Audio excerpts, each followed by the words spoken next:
खरंच नात्याचं स्पष्टीकरण कोणी देऊ शकत नाही असं मला वाटतं.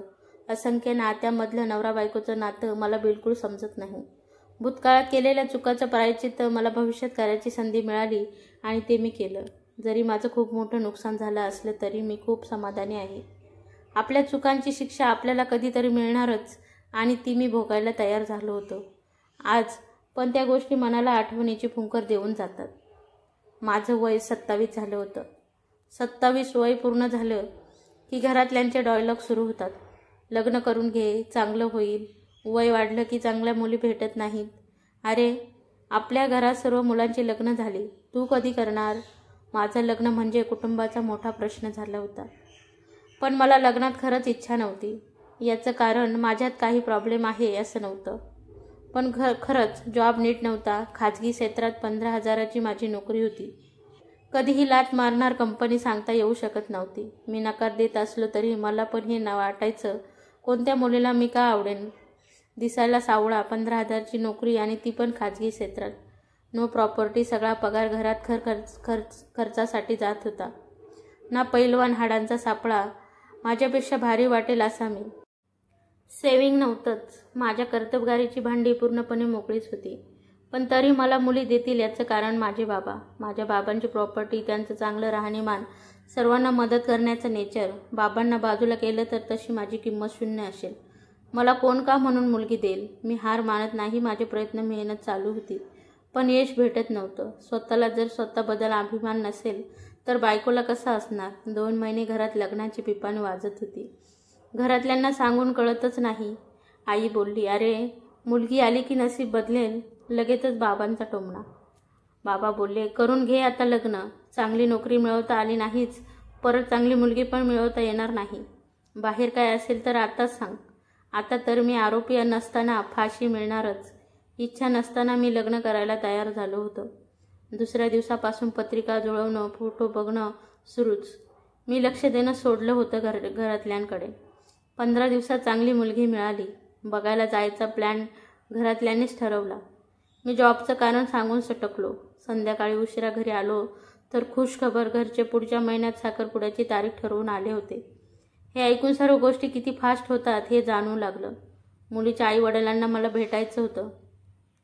माझ्या कुटुंबाच्या दबावाखाली मला रविवारी मुलीच्या घरी पाठवलं गेलं. रविवार आला आणि परीक्षेचा पेपर असल्याचं टेन्शन सुरू झालं. आई बोलली, सरळ बोल, चांगली कपडे घाल, तुझा निळा शर्ट, काळी पॅन्ट घाल. मी आईला बोललो, आई ते 10वी-12वीचे काटावर पास झाल्याचे सर्टिफिकेट घेऊ का मुलीच्या आईबाबांना दाखवायला? आई बोलली, मूर्खा, ऐक नीट माझं. नाटक करू नको. आईबापाला 4 लोक ओळखतात, इज्जत घालू नको. मुलीचे आई वडील तुझ्यामुळे आम्हाला नावं ठेवतील. असं वाटत होतं दारू पिऊनच जावं, पण एवढी हिंमत नाही. व्यसन असतं तर किती बरं झालं असतं. लगेच रिजेक्टच कारण मिळालं असतं. कशाला भेटायचं होतं त्यांना हेच कळत नव्हतं. मुलीच्या आईबाबांनी माझ्या आईबापाकडे बघून मला त्याच्या मुलीसाठी स्वीकारून स्वतःच्या पायावर लोखंड मारलं होतं असं वाटतंय. मी घरी गेलो. तिच्या आईबाबांना भेटलो. खरंच ते साधे आणि चांगले होते. मुलगी समोर आली पण मी लक्ष दिलं नाही. मनातून लाजत होतं. पहिलीच वेळ मुलगी बघायची. मी नाश्ता केला. अर्धा तास गप्पा मारल्या आणि काम सांगून निघालो. त्यांनी खरंच खूप आदर दिला. आज मला खूप मोठं झाल्यासारखं वाटत होतं आणि तिचे आई बाबा मला भेटून खुश होते. घरी गेल्या गेल्या आईने टीव्हीची मालिका सोडून माझी चौकशी सुरू केली. मी भाव खात बोललो, ठीक होतं, नोकरीची मुलाखत, जावई म्हणून निवडतील मला. आई बोलली, मुलगी आवडली का? मी बोललो, मी पाहिलंच नाही. आई, म्हणजे तुला आवडली नाही? असं असेल तर सांग बाळा, जबरदस्ती नाही. दुसरी मुलगी बघू. आयुष्यात काढायचं आहे तुला तिच्याबरोबर. मी आईला सोफ्यावर बसवलं. हातात हात ठेवून मी बोललो, माझ्या आईबाबांनी माझ्यासाठी आजपर्यंत सर्व चांगलंच बघितलं आहे. मी काही न देता त्यांनी मला खूप काही दिलं. मग काय बोलू? मला कशीही मुलगी चालेल. मग ती काळी असो, अपंग असो, काही फरक पडत नाही. तुम्ही जे दिलं तेच माझ्यासाठी योग्य. फक्त एकच इच्छा आहे, मुलगी बघून तिचा स्वभाव कळत नाही. पण जर ती मुलगी उद्या वाईट निघाली तर तुम्ही दोघांनी स्वतःला दोष द्यायला नाही. ते सर्व माझं नशीब असेल. मी जशी असेल तसं तिला सांभाळेन. शेवटी साखरपुड्याचा दिवस आला. साखरपुड्याला तिचं नाव कळलं, आशा. तिचं नाव साक्षात अप्सरा भेटली. तिला बघून पाहतच राहिलो, कारण वाटलंच नव्हतं एवढी सुंदर मुलगी मिळेल. कॉलेज किंवा कुठेही कोणतीही सुंदर मुलगी दिसली की मी बघायचो आणि बोलायचो, मनाला अशी काय आपल्याला भेटत नाही. साखरपुड्याला तिचा हात मला लागला अंगठी घालताना, आणि मी तेव्हापासून लग्नापासून पळणारा मी चक्क तिच्या प्रेमात पडलो. आता लग्नाची तारीख कधी जवळ येते याची मी आतुरतेने वाट पाहत होतो. मी खूप खुश होतो. बोलता बोलता लग्न ठरलं. आशा घरी आली. माझा आनंद डबल झाला. पण डबल आनंदाला नजर लागली कुणाची तरी, असंच वाटत होतं. आशा साखरपुडा झाल्यापासून माझ्याशी एक अनोळखी माणसासारखी वागत होती. असं वाटत होतं लग्न केलं म्हणजे इच्छा नसताना केलेला करार केलाय आशाने.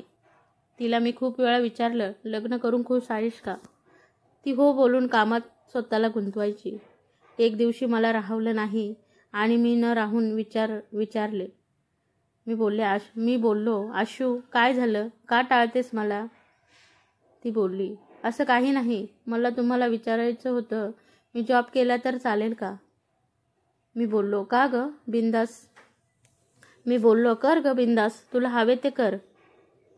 मी बोललो, अजून काही? ती बोलली, नाही, मला या घरात सेट व्हायला वेळ पाहिजे.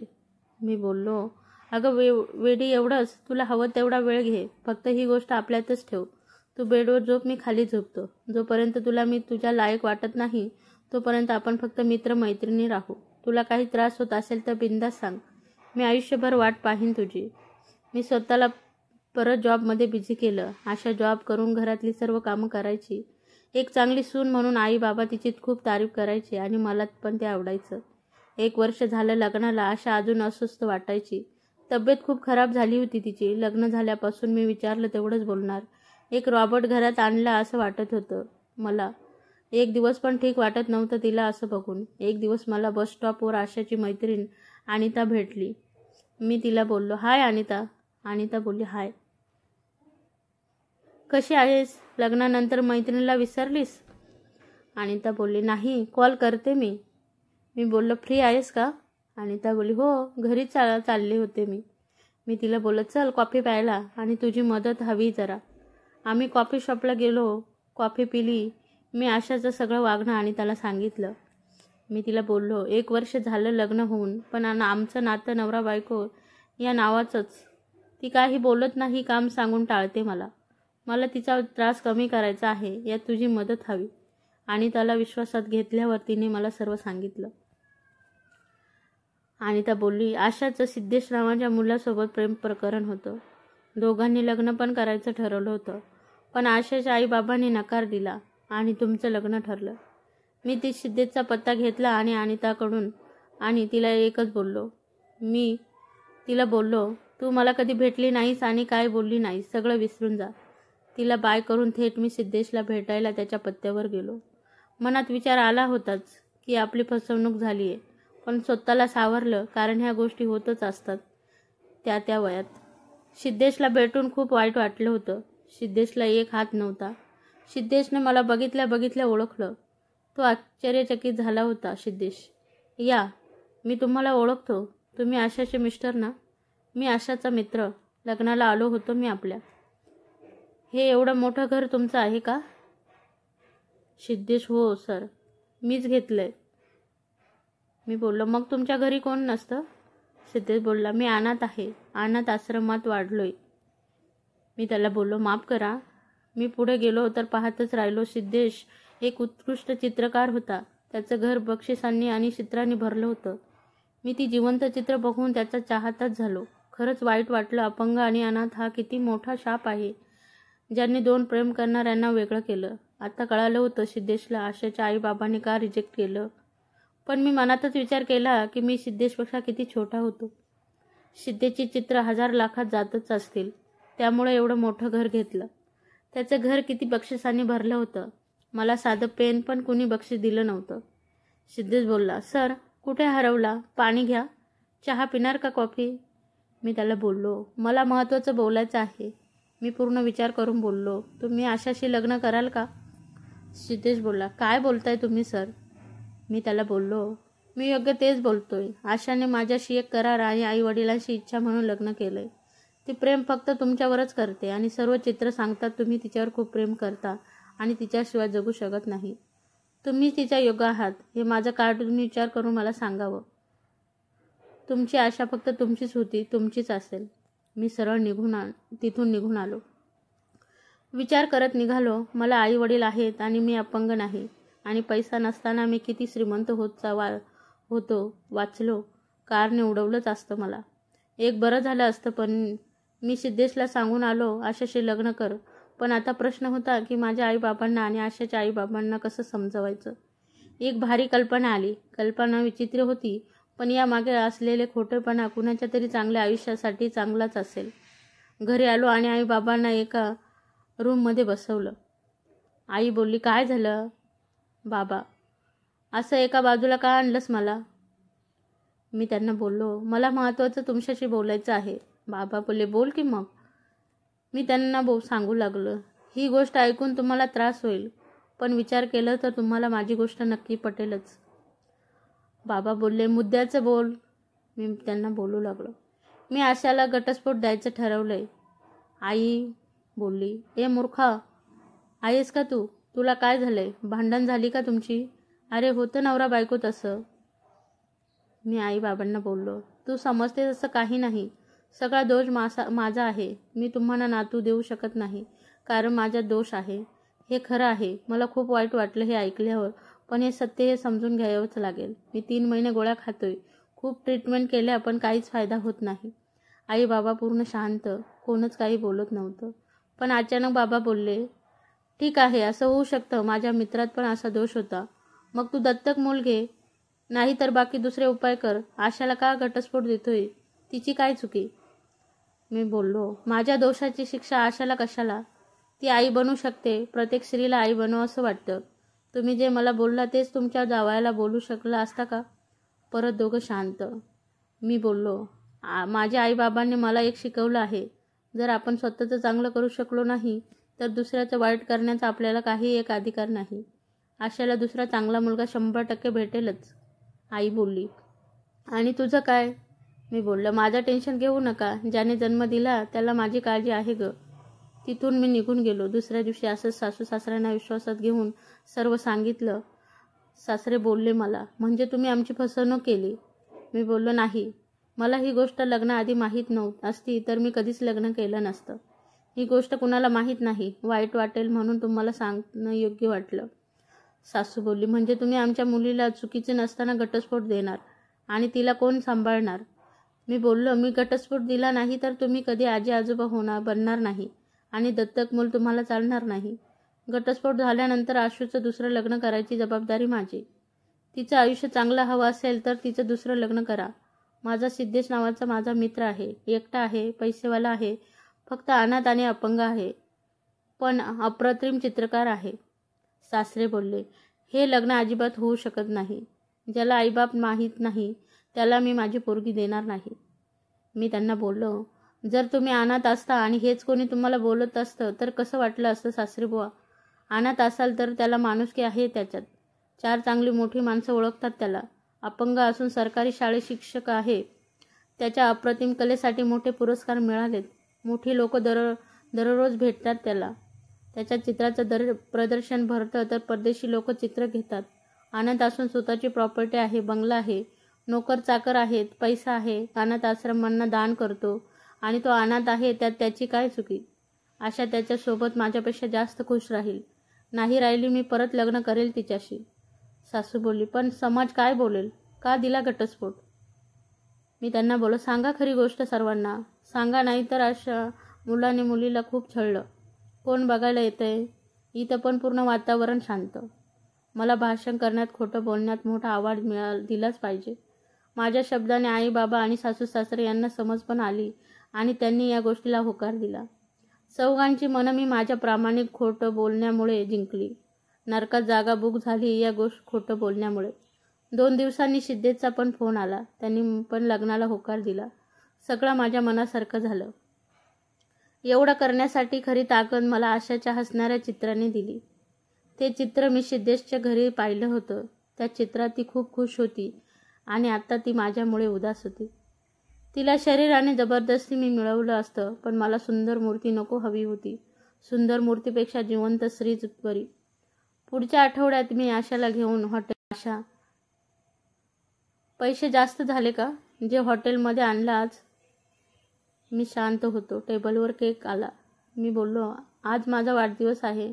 बोललो तुझ्यासोबत बाहेर साजरा करू. आशा बोलली, वाढदिवसाच्या शुभेच्छा. मी बोललो, धन्यवाद. नुसत्या शुभेच्छा नकोत.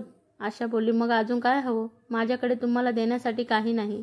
तिच्यासमोर पेपर ठेवलं. मी बोललो, सही दे ह्यावर तुझी. तिने पेपर पाहिले. ते घटस्फोटाचे पेपर होते.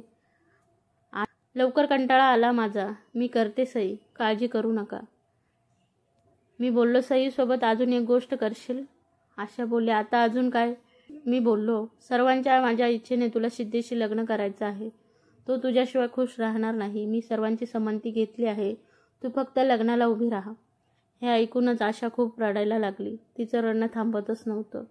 मी बोललो, चल जाऊया घरी. अगं वेडी, लग्नाआधीच बोलली असतीस एवढा तुला माझा त्रास झाला नसता.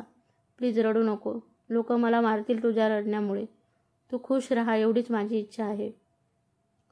2 ते 3 महिन्यात घटस्फोट मिळाला आणि सिद्धेश आणि आशाचं लग्न पण ठरलं. आता आशा परत पहिल्यासारखी खुश वाटत होती. हे सगळं वाचून तुम्ही विचार करत असाल, किती मूर्ख आहे मी. पुरुष असून दोष नसून मी सर्वांच्या नजरेत नपुसंक झालो. मला काही फरक पडत नाही. मला कोण काय बोलेल. आणि मी कोणी महान आत्मा तर बिलकुल नाही. हे एक शेवटचं प्रायश्चित्त होतं माझं. आपला वाईट भूतकाळ नेहमी आपल्या समोर येतोच. कॉलेजच्या दिवसात मी रजनी नावाच्या माझ्या मैत्रिणीच्या प्रेमात पडलो. माझं एकतर्फी प्रेम. वय असतंच असं भयानक, जे चुका करायला भाग पाडतंच. मी तिचा 2 वर्ष मानसिक छळ केला. तिला फोन करायचो, मेसेज पाठवायचो. तू माझ्याशी लग्न नाही केलंस तर मी जीव देणे धमकी द्यायचो तिला. एक दिवस माझ्या छळांना कंटाळून तिने आत्महत्या केली होती. पण तिने आत्म्यामध्ये अभ्यासाचं कारण दिलं. मी खूप रडलो, पण तिची माफी पण मागू शकलो नाही. आज आशाला मुक्त करून आणि आयुष्यभर एकटा राहून एका मोठ्या चुकीचं प्रायश्चित्त करतोय मी. कदाचित माझं हे बलिदान बघून रजनी मला माफ करेल. चुका सर्वांकडून होतात, पण आपल्याला माफ करणं जमलं पाहिजे. स्वतःला पण आणि दुसऱ्याला पण. तर मित्रांनो, आजची कहाणी कशी वाटली कमेंट्समध्ये नक्की सांगा. आणि आवडल्यास लाईक करा, शेअर करा. आणि महत्त्वाचं म्हणजे चॅनलवरती नवीन असाल तर चॅनलला सबस्क्राईब नक्की करा. धन्यवाद.